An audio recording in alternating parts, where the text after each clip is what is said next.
Good morning, everyone. I'm Andrea Gittleman, a Senior Program Manager at the U.S. Holocaust Memorial Museum Simon Skjodt Center for the Prevention of Genocide. On behalf of the center, I'm honored to join our partners, the Syria Campaign, to co-host today's important discussion. Before we begin, a few housekeeping notes, and we ask for your forgiveness if there are technical difficulties. We are offering simultaneous Arabic interpretation for our program today, and we ask that all attendees select either the English or Arabic language channel using the interpretation button at the bottom center of your screen. Please note that you must select a language channel and should mute original audio if you have selected the Arabic language channel. You will also find these instructions in the chat. For our Arabic language guests, the interpreter will now provide these instructions in Arabic. So again, for Arabic language guests, please choose the Arabic selection at the bottom center of your screen. Choose English if you prefer to listen to the program in English. Please use the Q&A function located at the bottom center of your screen to type in your questions at any time throughout the program. They will not appear on the main screen, and the chat function is disabled. We will get to as many of the questions as possible in our allotted time. Closed captions are available during our program today, and you can turn them on by clicking the CC icon at the bottom of your screen. So we are all here today to speak about an incredibly distressing and an incredibly urgent topic. In many ways, the mass atrocities against Syrian civilians are well known. Caesar, a military defector, shared tens of thousands of images from Syria's detention centers, images of brutal torture and murder. And thanks to Syrian human rights activists, those images were seen around the world, including at the U.S. Holocaust Memorial Museum and in halls of power, including the U.S. Congress. News of the Syrian government's targeted attacks on civilians, including the use of chemical weapons and other weapons designed to inflict incalculable harm, made headlines worldwide. Over the past 11 years, there have been efforts to document the Assad regime's mass atrocities against civilians, including by establishing a commission of inquiry at the UN Human Rights Council and the International Impartial and Independent Mechanism through the UN General Assembly. But in many other ways, the mass atrocities in Syria remain a mystery. The UN stopped counting casualties back in 2016, and while civil society organizations and UN mechanisms continue to document the crimes, the inability to access many areas where crimes are taking place leaves an incomplete picture of the sheer magnitude and scope of the atrocities. One of the most disturbing and enduring features of Assad's ruthless assault on the Syrian people is crimes in detention. Tens of thousands of Syrian civilians have been arbitrarily detained and disappeared by their own government. They suffered and continue to suffer horrific crimes, including torture, sexual violence, and extrajudicial executions. We know what we do about crimes against detainees because of defectors like Caesar, some formal accountability mechanisms, and because of the brave work of individuals, including those who are joining us here today. We are proud to be joined here by researchers and activists who have tried to pull back the curtain on mass atrocities in Syria. The Association of Detainees and the Missing at Sednaya Prison, or ADMSP, earlier this year published a report estimating the assets the Assad regime has stolen from people it forcibly detains or disappears. It is immensely difficult to determine the number of people detained, disappeared, or killed, and the value of the assets stolen. The work of ADMSP is done in an extremely restricted and unsafe environment and presents what appears to be the only public estimate of the value of stolen property of detainees to date. This practice of stealing from civilians who are forcibly arrested, detained, tortured, and killed is not new in Syria, nor is it unique to this particular context.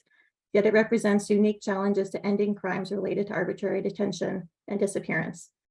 We are joined today by expert speakers on this topic, and I will turn first to Diab Syria, co-founder and CEO of the ADMSP. So question for you, how do you go about researching the theft of assets from detainees? And what do you want the world to know about the experience of those detained and the families of those detained? مرحبا وشكرا كثير على التقديم وعلى الدعوة لهذا الويبينار. أنا اسمي دياب سرية مثل ما تفضلتي، مؤسس مشارك برابطة معتقلي ومفقودي سجن صيدنايا. رابطة معتقلي ومفقودي سجن صيدنايا هي ائتلاف للناجين من سجن صيدنايا والضحايا وعائلاتهم تسعى لكشف الحقيقة وتحقيق العدالة للمعتقلين بسبب رأيهم أو نشاطهم السياسي. كما تعمل على الكشف على مصادر المفقودين والمختفين قسرا في سجن صيدنايا وفي سوريا بشكل عام. وأيضا نحن بنقدم المشورة والدعم للأسرى المعتقلين والمختفين قسرا، ونوفر لهم المعلومات والاستشارات بما يضمن كشف مصير أحبائهم. وبنقدم أيضا خدمات الدعم النفسي للمعتقلين السابقين أو لضحايا التعذيب بشكل عام. هلا بالنسبة للبحث، صراحة الشيء اللي دفعنا للبحث على موضوع مصادرة وسرقة أصول المعتقلين وأموالهم هو الصعوبات والتحديات اللي بيواجهها الناجين من مراكز الاحتجاز السورية وسجن صيدنايا تحديدا. سجن صيدنايا we're focusing on the Sednaya prison. It's the main it's the main subject, and based on the UN organization, it's a human slaughterhouse. We're assisting in helping people to recover from the remaining the torture. كبيرة من الأعباء ملقية على عاتقه، ويمكن هو عم يكون بدور على فرصة للانطلاقة بشكل جديد بحياته. People who suffered or the victims are looking into starting over. So they start before, they look into their assets and what they own after they leave the prison to get back to their life and to their start over. And then this is where they be surprised that they have nothing. The system did not leave them anything to use, whether it's bank accounts, assets, anything that he can sell, use to start over and get on their foot again. With the documentation and collecting evidence, with the Syrian organization, and we discovered seizing assets has been the policy. It has it's some sort of revenge tactic. It targets these victims and it stops them from starting over, being able to do anything with their life. And it's a way to actually deliver a message to the community, to the local communities, to tell them this is what you will do if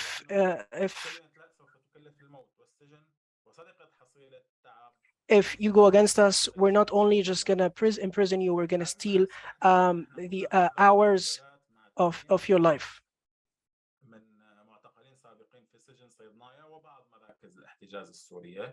ما شخص سألناهم عن الممتلكات أو الأموال، هل صدرت منهم أو لا، هل كان في قرارات من المحاكم بمصادرة هاي الأموال أو لا. فحوالي 38% من هذول about 3,800 have confirmed that their assets has been confiscated by court order or by security forces. We're trying to define what are the assets that has been seized, and we have surveyed 105 group of people that have claimed that the assets has been confiscated, and we have inquired about the types of assets that has been confiscated and their value that were confiscated. And honestly, it was the surprise that the confiscation process and the testimonies that we've heard has confirmed the vision that we had, that these confiscations were to establish disciplinary actions and revenge. And based on Hassan's testimony, he was from Aleppo, whom we have documented his case. He had said that his family had owned an olive garden that was confiscated entirely, and their house. And the regime has also taken off the olive grapes, the olive trees, and sold them. They are 30 years old trees.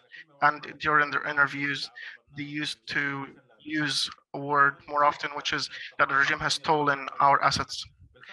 And at the end of the report, we come to the same conclusion that they have nothing left from the hard work of the years. These amounts has been estimated based on the estimate for these values that were seized.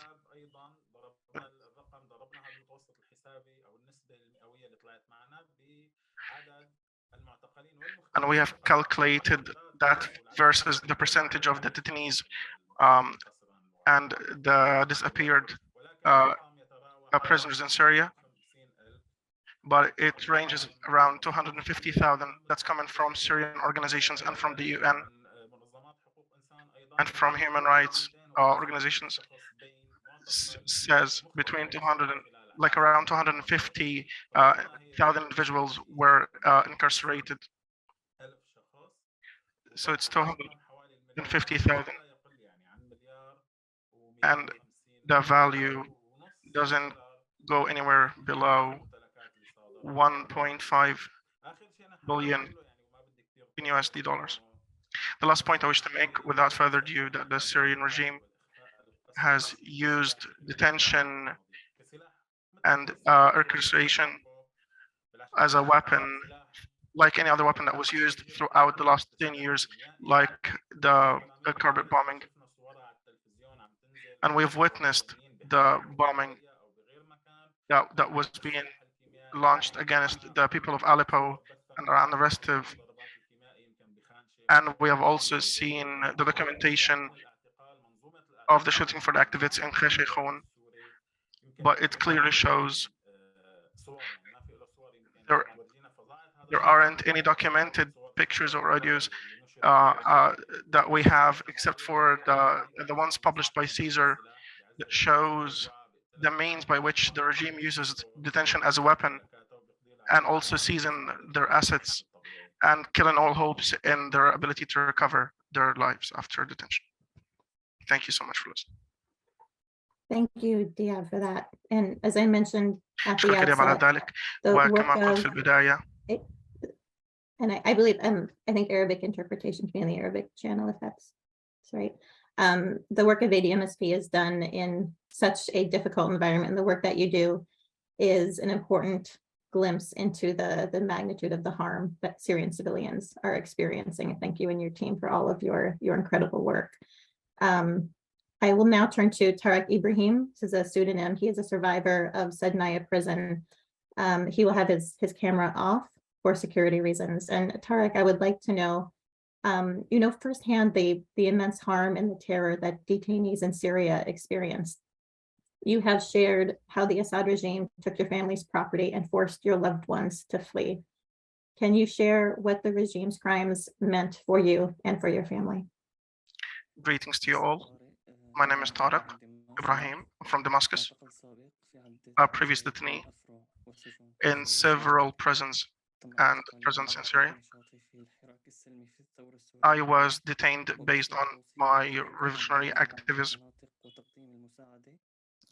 My main designated task was to offer humanitarian aids to families who have fled the atrocities of the regime. And I was, after the 8 years of the atrocities in the presence of the regime, I was released on a hope to recover my normal life like any other citizen that resides in this country. And I found that I have lost my loved ones, and I've lost them and my family. I've lost all the rights, the basic rights that any civilian should have in this country. Based on that, I've decided to leave my country that I have become a stranger in through Turkey, where I have struggled severely with my family, that I had fled my family since I was detained. In fact, I have managed to reunion with my family only 4 months ago after a long difficulties, including 2 hours post detention. After I fled to Turkey, I wasn't able to get a visa due to the laws that are not really cooperating in Turkey. And I've succeeded, finally, to secure a reunion visa that's temporary, of course. And I managed. And honestly, I'm happy that this week I'm able to accompany my daughter to school since the day of my detention. This is the first time for me to see her in 4 months since the time that she was born. The day of her birth was the day of my detention. She wasn't. My wife was still pregnant at the time, and I was detained then by the regime. And throughout this time, it was 10 years. 4 months ago only, I managed to reunion with them, thankfully. I'll present to you the explanation of the suffering of the detainees and their parents, let alone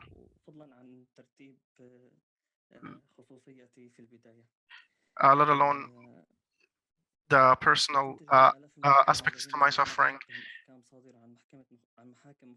Many of the detainees, those who are sentenced, like the Medan, a military court, it's arbitrary, partial, that is meant to prosecute soldiers and officers whom refuse to comply with military orders that is likely to attack civilians. So these officers and soldiers are being prosecuted throughout this court, and this court was later designated to prosecute civilians and activists. Many of the prosecuted and sentenced detainees through this court, all of their properties of those who have been persecuted is being accounted for, and all of these assets are being collected and stolen in auctions. And based on an official letter to notify the detainee, to inform him that all of his civil rights is being stripped off, taken off. Many of the detainees' parents are also surprised with them not being allowed to access any of their assets by court orders. At the end of this session, I wish to thank you all for your efforts, and I hope that we've managed to let the voice of justice and truth reach the international community, so that they will be accordingly be able to communicate this message, the message of suffering that everyone is experiencing of the detainees, many of the Syrian detainees, and especially their parents as well. Honestly, the detention in Syria and their names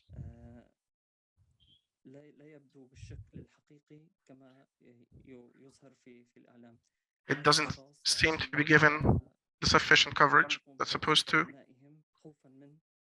Many of the families are actually refusing to enlist their children as ones of those who have been tortured, to fear, basically out of fear of retaliation from the regime and random detentions,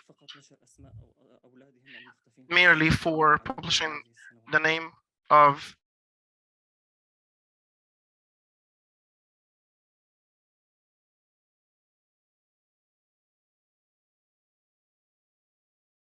Thank you, Tariq, for sharing that. I think your personal story has. شكرا لك يا طارق على. I think your personal story is a reminder of the immeasurable harm that families are dealing with, the length, the time in detention, what your family has been through, and only reuniting with them so recently. It's unimaginable, and it's horrific. I thank you for sharing your story with us today.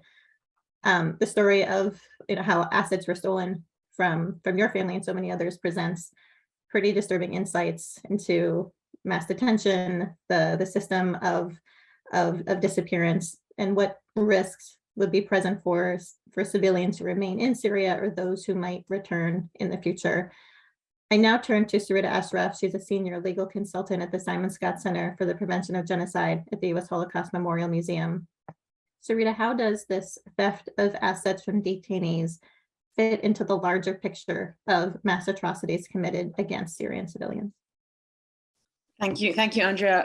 I just want to start off by saying thank you to Tariq, and also to the sorry, to the Association of Detainees and the Missing at Sednaya Prison, particularly to Tarek, because it's very difficult for those of us, even those of us who've worked on crimes committed during the Syrian conflict for many years, to really grasp the full horror of what happens inside Syrian government detention centers and prisons. And it's really only due to essentially the incredible courage for those who know what the consequences of speaking out could be, for people who are inside Syria, who come forward to let us know that we have the knowledge that we need to continue to push forward and hopefully achieve a measure of justice for the horrific atrocities that are being committed against the Syrian people by their own government. I'm just going to turn now to your question, Andrea, about how the theft of assets from detainees fits into the larger picture of atrocities against Syrian civilians. The Syrian conflict, unrest in Syria and the Syrian conflict, which then it spiraled into, has for many years, over a decade now, been fought without regard to the laws of war, which seek to protect civilians from the very worst that conflict inflicts on their communities and on their country.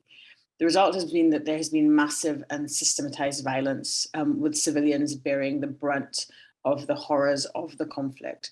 That includes attacks on civilian inhabited areas through conventional and chemical weapons, including targeted attacks on civilian infrastructure and civilians, notably, for example, healthcare workers, sieges resulting in the starvation of civilians, including the deaths of those most vulnerable within the community, including the elderly, children, and those with chronic illnesses. We've also seen periods of ground incursions in which killings, sexual violence, and abductions leading to disappearances have been routinely documented. But I want to turn now to the situation of the detained, which the detained are among the most vulnerable in the Syrian conflict. They exist in a space over which they have no power and no agency, and where they're also largely hidden from public view and with little access to the outside world. In some cases, some detainees had no access throughout the entire time of their detention with their families or their loved ones. The result is that you have not only people who are abducted and detained, but also potentially large numbers of missing and disappeared who are essentially in the web of the Syrian government detention apparatus. Inside Syrian government detention, we've essentially seen a depth, a profoundly disturbing scenes of multiple and often overlapping crimes. So what does that mean? Often it means from the beginning of the point in time when people come into the power, into the custody of the Syrian government, they are treated, they are subjected to violence and also violations against their person. That can include the actual taking of freedom through the abduction. Those often form what acts tantamount to enforced disappearances, where their relatives, their loved ones have no information on the fate or whereabouts of their loved ones once they have left the house or once they're taken from in front of them. And then once into detention, there's been multiple international NGOs, Syrian NGOs, and of course UN bodies such as the Syria Commission that have done incredibly detailed documentation on the torture in Syrian government detention. In fact, the Syrian Commission of Inquiry, in all its interviews with former detainees, did not find a single person that hadn't been tortured while there, and also hadn't witnessed others being tortured. And that by itself should be shocking. I think we hear a lot about the Syrian government, and maybe for those of us who work in Syria, it is not shocking at all.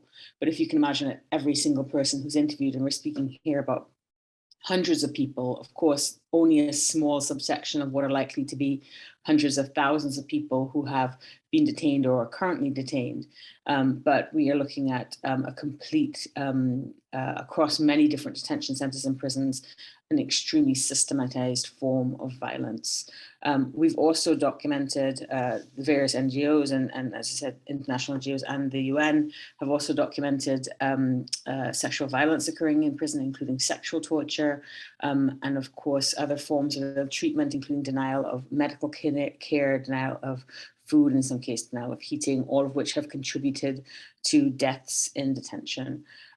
As I think, Andre, you mentioned earlier, it's been incredibly difficult to pin down numbers in terms of the numbers of people who have been disappeared by their own government, numbers of those who have been held and tortured in prisons and detention centres by agents of the Syrian government, and the number of those who've died in detention. All those numbers are generally are not pinned down, but the documentation that has been done has suggested in cases of the disappeared and the detained, we're speaking upwards in the hundreds of thousands of men, women, and children.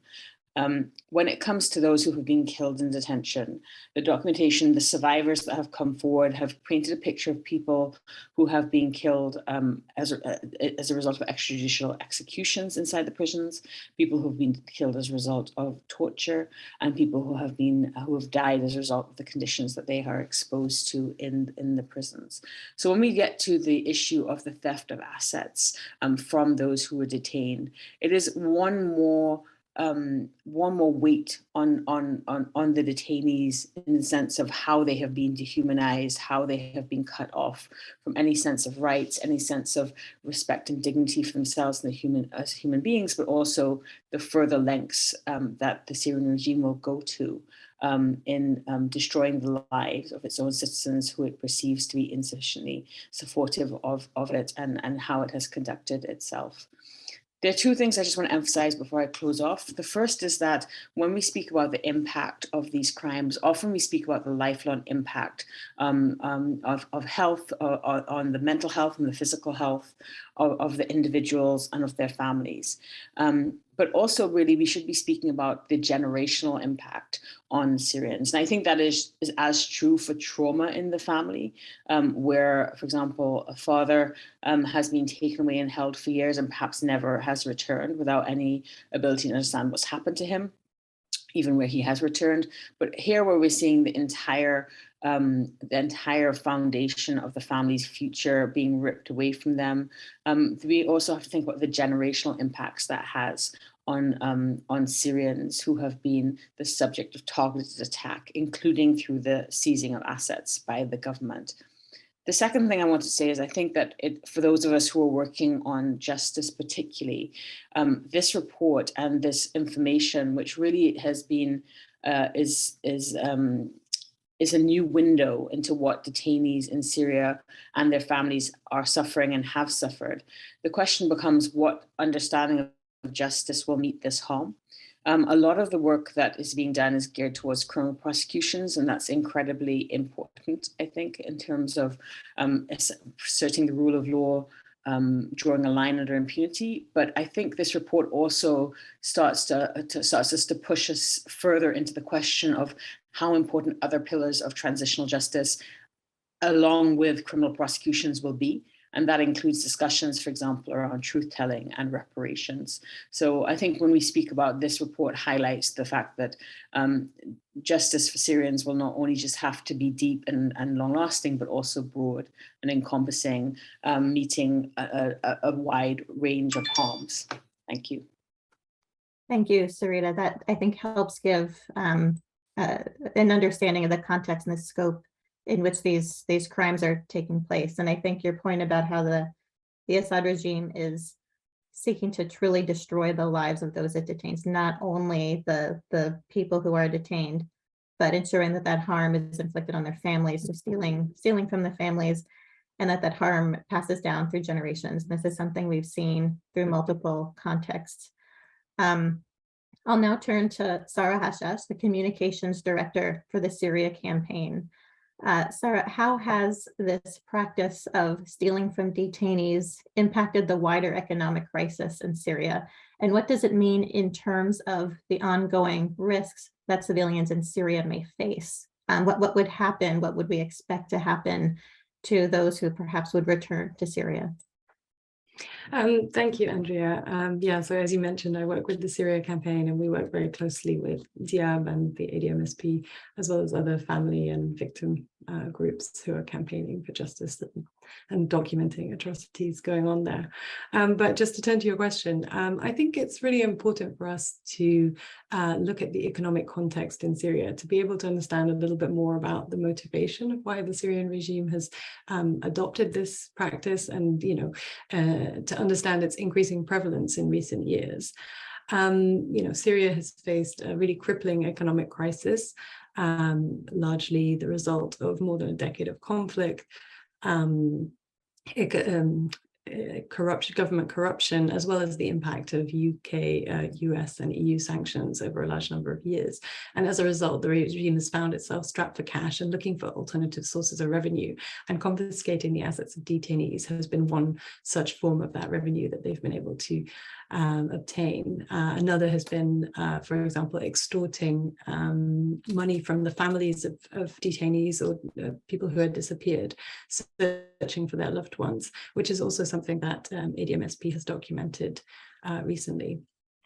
This is also the economic context is also why we've seen the illegal trade in the synthetic amphetamine captagon flourishing within Syria in recent years, transforming it into pretty much a narco state. But I think, for the Syrian regime, this is not just about making money.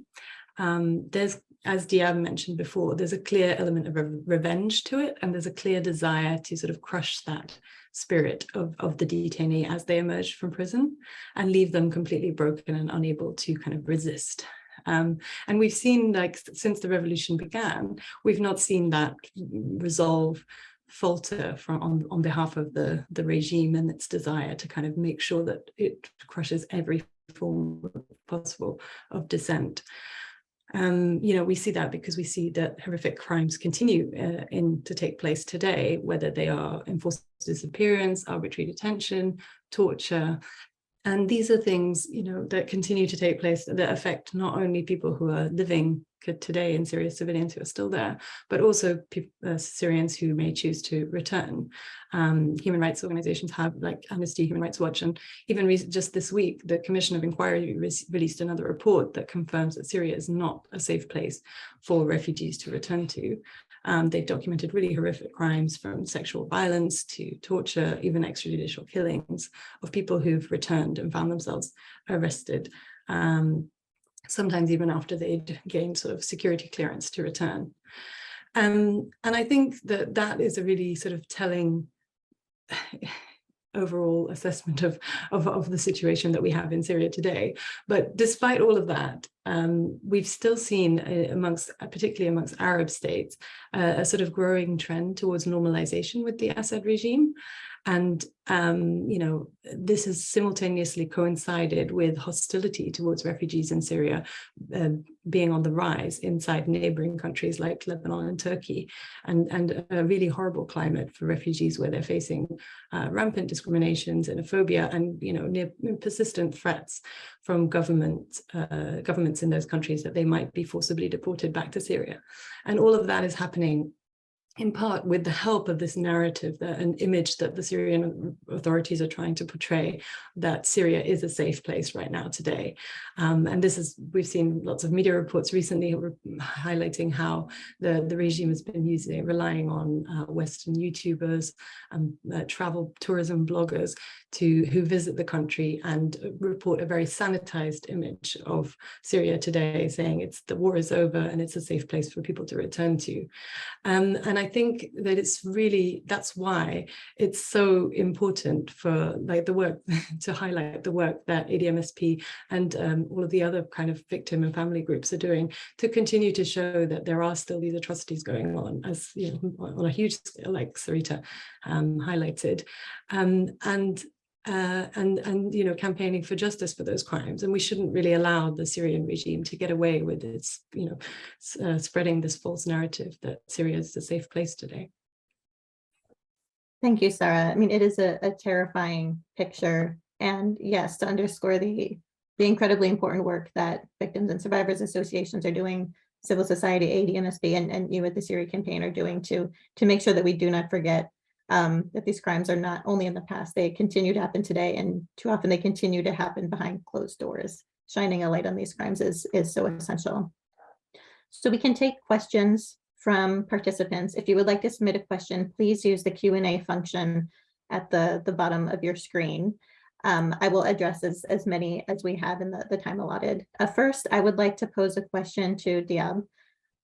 You and members, representatives of other groups have been pressing for a mechanism to uncover the fate of Syria's disappeared. Can you tell us why this effort is important? What would you want to see next?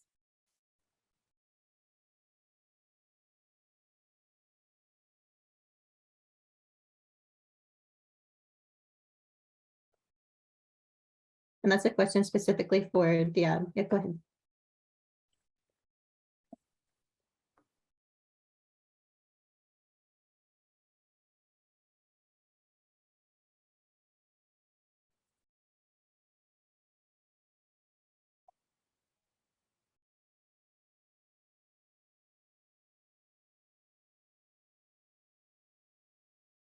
And I believe we'll have interpretation shortly on the English channel.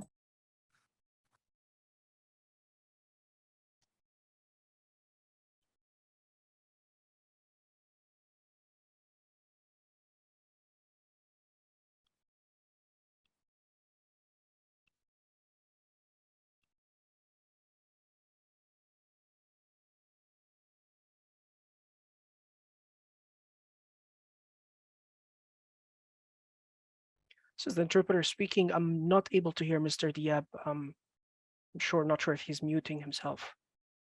Okay, I can't hear him either. Diab, I'm so sorry if you can hear us. Neither the interpreter nor I can hear you.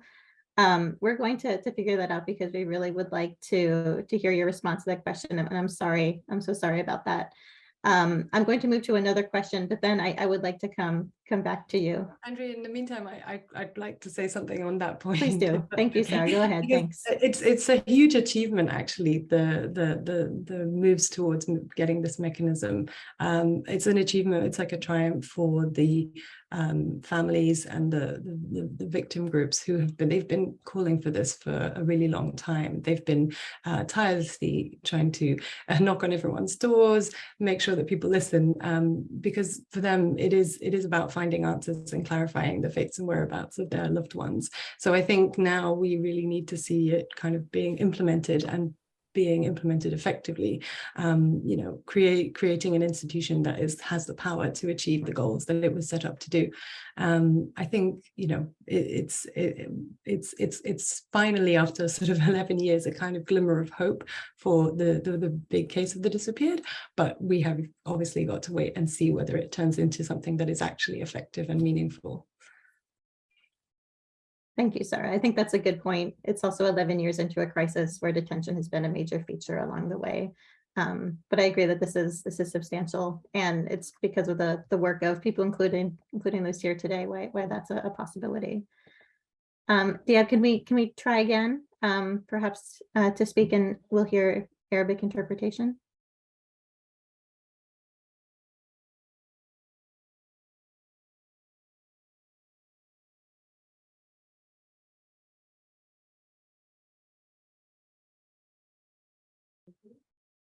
I'm sorry, I don't think we can hear you. I don't think the interpreter can.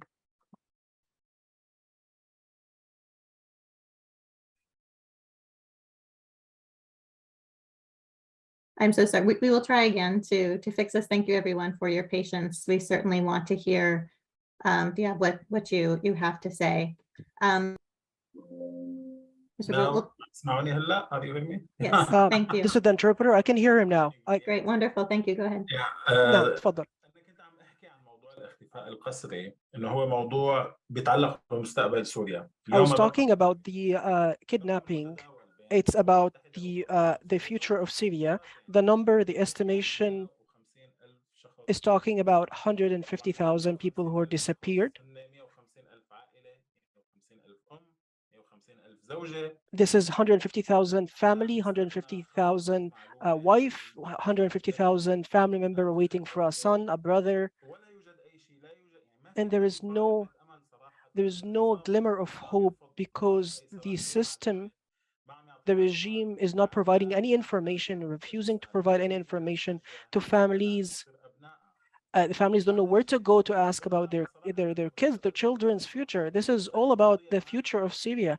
If this case is not resolved, the arbitrarily detained people who got lost, if it's not going to resolve today, there's not going to be peace in Syria. Syria is not going to see any stability, let's say, to transform into a brighter future, even a future for Syria. And this is in the association here, one of our requests, and with other NGOs and groups, we asked from the international community and the UN to document and tell us about the detainees, the detained, give us information about it. This is one of the tasks and missions we've been. This is why we've been gathering, documenting information about anyone who saw anyone in any jail or prison. We're trying to document things with the families, so we can, with this plethora of information, we can actually paint a picture with just who saw what and who saw who. So we can give hope to the families for anyone they lost in the past few years. I don't know if this answers your questions or help you answer the question, or if you heard me clearly. Yes, we heard you clearly, and thank you. Thank you for sharing. I'll move on to a question, and this I think can be geared towards any speaker who wishes to answer.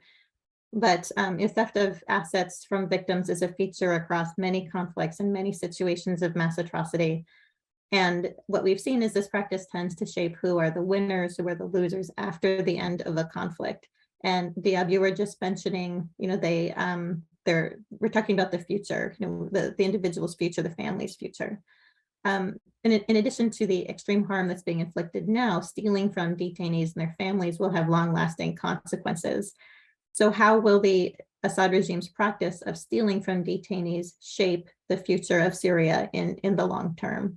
And I would turn it over to anyone who wishes to answer.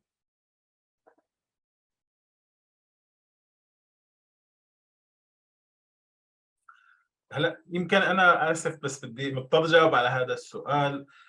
اليوم الممتلكات اللي عم يصادرها النظام صراحة هي unfortunately the assets the regime is seizing is reshaping the demographic of Syria.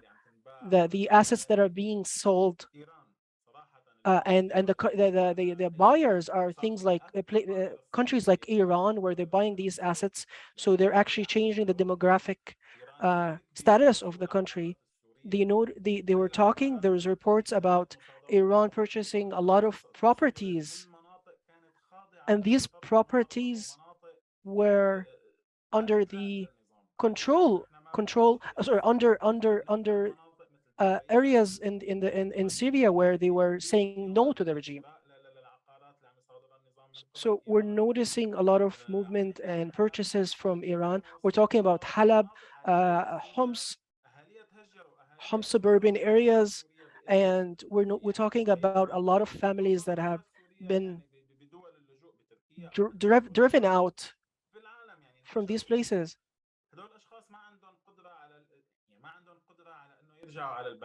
These individuals are unable to come back to Syria because one, of course, the fear of being arrested again and losing their assets. Now, the demographic of Syria has changed because things like that. So back in 2016, when Davia surrendered and the fighters surrendered and they went to the north,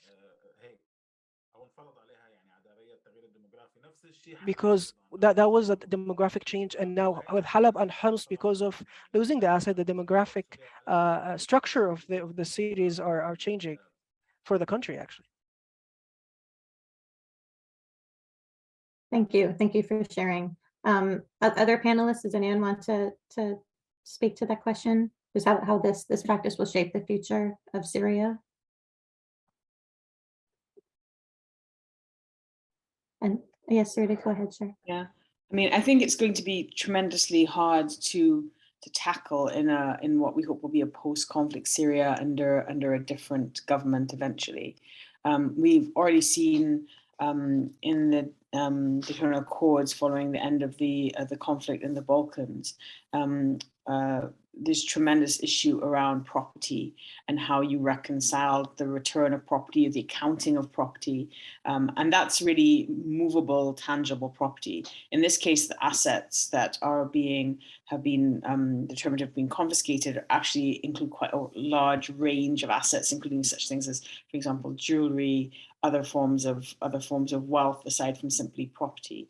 But even after the Balkans War, it became an incredibly complex issue about trying to identify what property had been taken, who it had been given to, and then trying to return it, knowing that other people had taken possession of it, had taken legal possession of it, not from physical possession of it.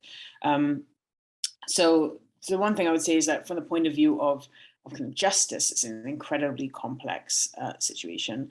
It is rife with, it embeds continuing tensions and sources of conflict within the Syrian community, where it moves from, for example, a government who's set up the system to now people who have dueling claims over property. So it sets up essentially land disputes, which are themselves significant drivers of future conflicts. So that is something I think that will be very concerning for future conflict, in a future of peaceful Syria. It now contains many more flashpoints over land ownership. And that is obviously mixed in with the demographic question of the shifting of areas with new demographic groups which perhaps have more political allegiances with the Assad regime, with the existing regime. So it sets up a lot of potential for future conflict in years even after hopefully this particular regime is no more. And of course, from a justice perspective, incredibly complex. Thank you, Sarita. And Diab, your hand is raised. You can jump in again, please. بس بدي أضيف شغلة على اللي حكته السيدة ساريتا. آسف إذا نطقت الكلام مظبوط.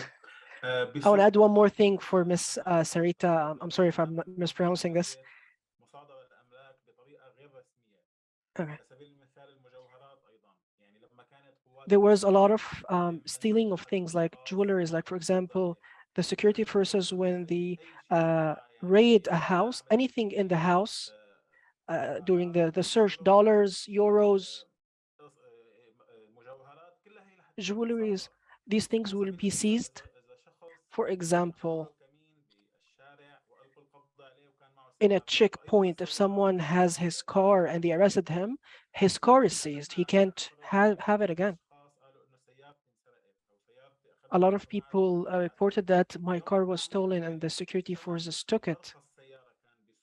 We're talking about the cheapest car in Syria back in 2011 was $20,000.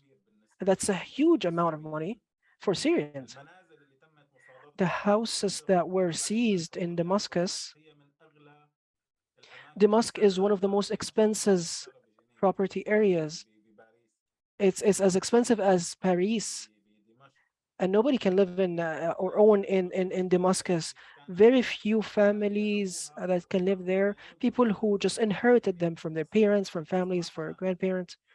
Honestly, it's basically taking the everything that your family owns and the results of your efforts and your life efforts.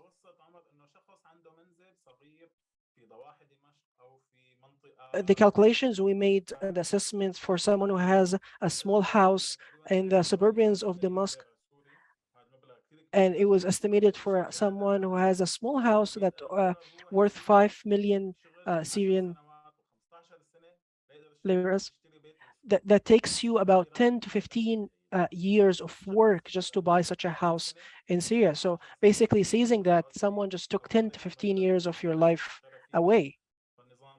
If the system basically takes that time from your life and from your family by seizing that property. Thank you for that addition, Diab. I'd like to go to Sarita. You were mentioning in your comments about justice and accountability, and I just wanted to ask how accountability mechanisms can include redress specifically for assets lost by those detained, and how do we understand this crime of stealing from detainees? And there was a question that was posed in the audience about universal jurisdiction, and of course a lot of opportunities, a lot of cases have come through that. Can you speak about the cases that are going on now and perhaps what accountability options could be available for this, the crime of stealing from detainees?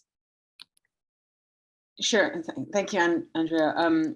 So in general, when we are looking at property offences, the crime that is activated is the crime of pillage, which is a war crime under international criminal law, and looks at essentially the theft of property by individuals involved in belligerents in the fighting forces. Syria is obviously part of a non-international conflict. It has been for many years, and so the question is then, does it meet the requirements of the crime of pillage?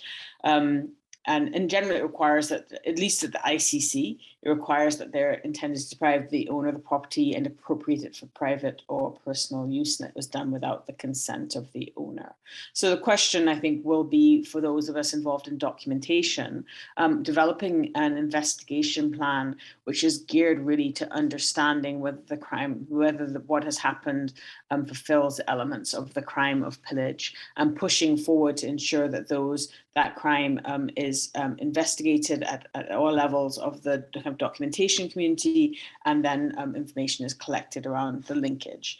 One of the two things that I would say is that there is a tendency, for very understandable reasons, to focus on crimes against persons rather than crimes against property. But I think what this report has done is really underlined how damaging the harm is when you have this widespread theft of assets, and therefore it deserves time and attention, even amongst a country which is essentially the site of millions of individual crime scenes itself. So I think it underlines the importance of that. The second is that it's not enough for a crime to understand what has happened. You really have to understand who is doing it, not simply and take it beyond, for example, the Syrian government. Criminal prosecutions are always about individual responsibility. So you're really trying to understand the internal architecture of the system of confiscation, of illegal confiscations, and understanding how it's being set up internally, who's running it, what actually happens to the assets. So I think this report is incredibly important, but I think everyone working on it, as well as those of us working on Syria, realize this is a really important and tremendously significant first step. But a huge amount of work will need to be done to uncover the extent of the confiscations, and more importantly, how it links back to individuals within the regime, and how high those links go if we're to have a successful individual criminal responsibility. The only other thing that I did want to add is just to highlight the impact on children. I think when we speak about property, obviously property is generally owned by adults, and so we focus on the immediate harm. But when you're speaking about the impact, you're talking about Syrian children themselves have been incredibly brutalized by this conflict. They have been displaced, they have been forced out of schools, they're routinely referred to as the lost generation. They suffer direct harms themselves and the trauma of harms direct against their families and adults who they love. In this case, the destruction of the family's ability to sustain itself through property is something that will obviously affect the lives of those adults that are dealing with it, but they will affect the entirety of the lives of children who may be very young at this point in time and already suffering harms. So I think there's also really important to take kind of a very inclusive view of how this harm will impact Syrians and Syrian families particularly. Thank you, Sarita. And related to this, I think just maybe pulling out a little bit, and this is a question for anyone on the panel who wishes to respond. But how should policymakers, including those in the US, but those around the world, how should they respond to the information that has been collected by ADMSP about the theft from detainees? What would you like to see in response from governments?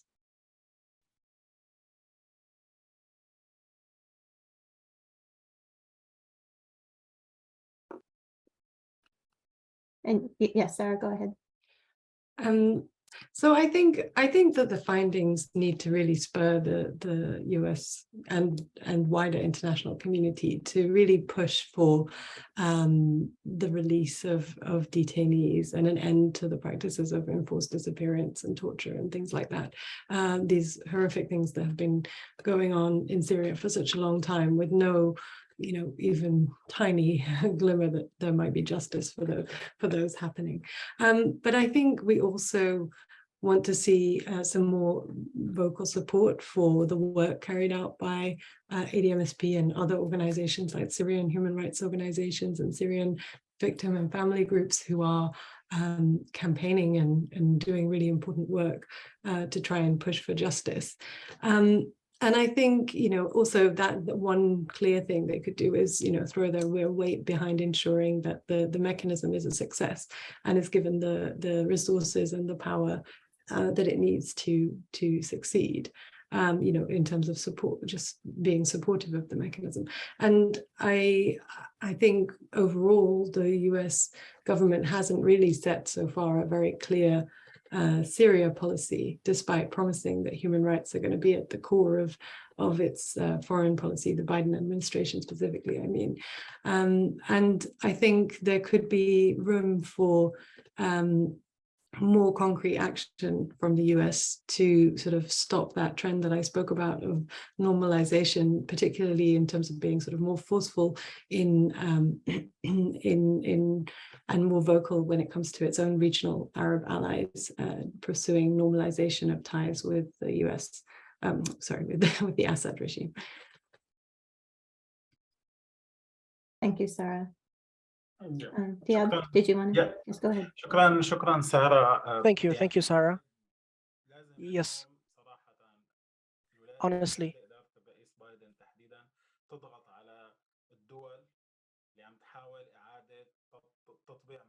I do urge the US policymakers, especially the Biden president, to pressure the policymakers to restore judgment in the region, help especially with people who lost their properties, people who lost their homes and their lives. Countries like the UAE, who is an ally to the US, who is pushing Arabic countries to actually happily accept and accept the Bashar al-Assad. There should be pressure to stop to the neighboring countries to stop normalizing dealing with the Bashar regime. I mean, for justice for Syrians, it's not for Syrians.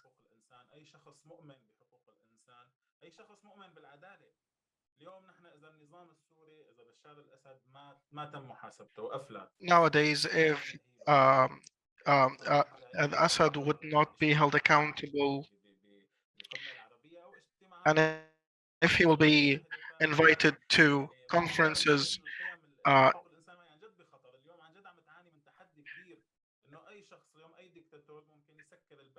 now if he is yet invited again to join UN or the Arab Summit conferences, it would be the path for all dictators to follow.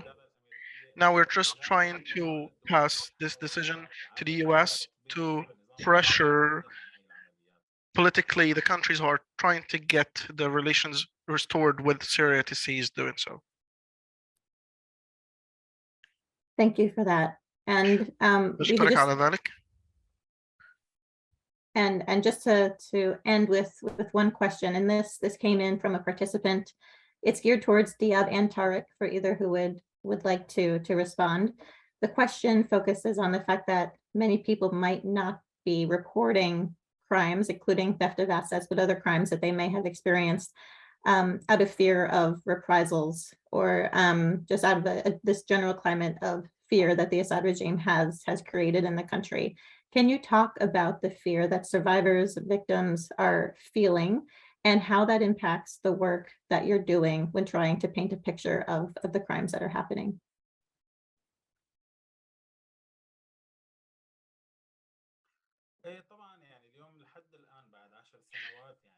Now, 10 years after the revolution in Syria and post-revolution, now there are still families that are still fearing the violations of human rights in the US. For instance, one of the fathers says, I've lost a son, I'm not willing to lose another. I've lost my son or my wife or my spouse, I'm not willing to lose the rest of the family members. The nature of the way that the Syrian regime is treating and dealing with the Syrians is in a sense of revenge. At this point, no one can pose a real threat.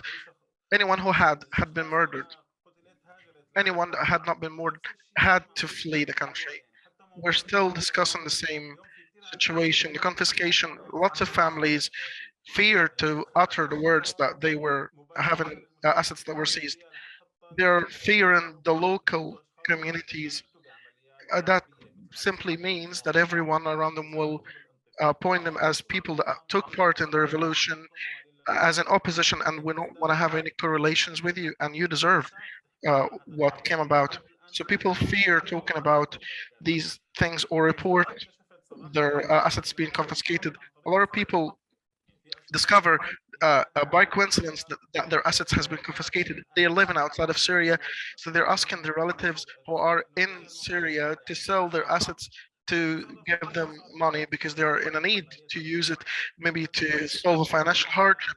So the mother and the father in Syria would discover that the asset has been confiscated when they are in the process of trying to sell it by court order, and the mothers couldn't do anything about it.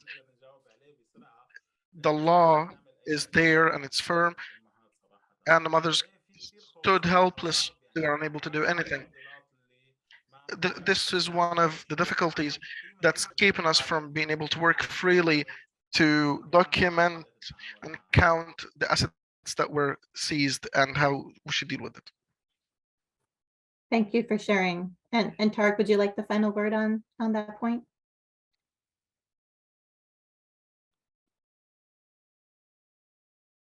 And if not, that's fine.